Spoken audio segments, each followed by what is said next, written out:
केतिरनि ई माण्हुनि खे नक जी एलर्जीअ जो मसइलो हूंदो आहे जेको ज़ाहिरी तौर ते आम ॻाल्हि हुजे थो, पर जेकॾहिं ध्यानु न ॾिजे त इहो ख़तरनाक साबित थी सघे थो। अॼु असां नक जे हिक मसइले साइनस एलर्जीअ बाबति ॿुधाईंदासीं त उन जूं कहिड़ियूं अलामतूं ऐं एहतियात आहिनि। साइनस एलर्जीअ खे नक जी सोज या मौसमी बुखार बि चयो वेंदो आहे। इहा हिकु अहिड़ी हालत आहे जंहिंजे करे नक जे मुख़्तलिफ़ हिसनि में सोज ऐं साड़ो पैदा थींदो आहे, ऐं इहो सभु कुझु उन वक़्तु थींदो आहे जॾहिं तव्हांजो मुदाफ़ियती निज़ाम एलर्जेन नाले कुझु मादनि ते घणो रद्द अमल ज़ाहिर करे थो, जहिड़ोक हवा में उॾंदड़ कुत, दज़ मिटी, पालतू जानवरनि जी खुश्की या वरी कुझु खाधे पीते जूं शयूं। इहे सभु शयूं जिस्म में हिस्टामिन ऐं ॿियनि केमिकल्स खे नेकाल कंदियूं आहिनि, जंहिंजे करे साइनस एलर्जी थिए थी या वरी उन जूं अलामतूं ज़ाहिर थींदियूं आहिनि। अचो त ॼाणूं था साइनस एलर्जी जूं अलामतूं कहिड़ियूं आहिनि। निछूं अचणु, वहंदड़ या भरियल नक, अखियुनि में खारस या अखियुनि मां पाणी अचणु, नक बंदि थी वञणु, गले या कननि में खारस ऐं खंघि साइनस एलर्जीअ जूं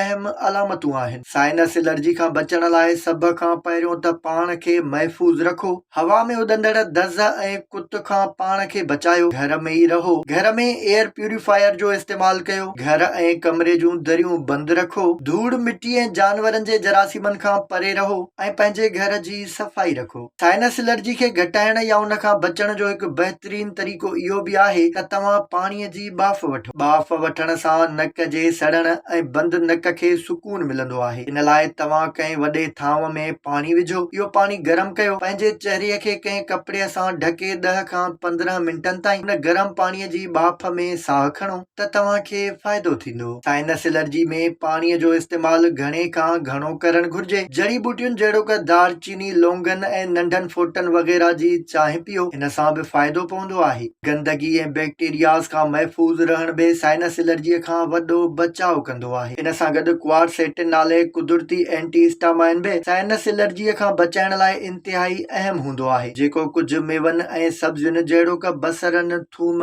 नारंगी, लीमे ऐं ॿियनि सिट्रस मेवनि समेत सूफ़नि, बेरनि ऐं पननि वारी सब्जियुनि में मौजूदु हूंदो आहे। अहिड़नि खाधनि खे पंहिंजी खुराक में शामिल करण सां साइनस एलर्जीअ जूं अलामतूं घटाइण में मदद मिलंदी आहे। इन एलर्जीअ लाइ मक़ामी माण्हू माखीअ जो बि इस्तेमालु कंदा आहिनि, जंहिंजे फ़ाइदनि जा साइंसी हवाले सां त के बि सबूत मौजूदु न आहिनि, पर घणियुनि जॻहियुनि ते माखीअ खे एंटी एलर्जी ख़ासियतुनि तौरु इस्तेमालु कयो वेंदो आहे। साइनस एलर्जी खां बचण लाइ सुम्हण जो अंदाज़ बि तव्हांजी मदद करे सघे थो। इन लाइ तव्हांखे मथे जे हेठां हिक बदिरां 2 विहाणा ॾेई सुम्हणु घुर्जे, जंहिंसां तव्हांजो मथो बाक़ी जिस्म खां मथे थींदो आहे ऐं तव्हांखे राहत मिले थी।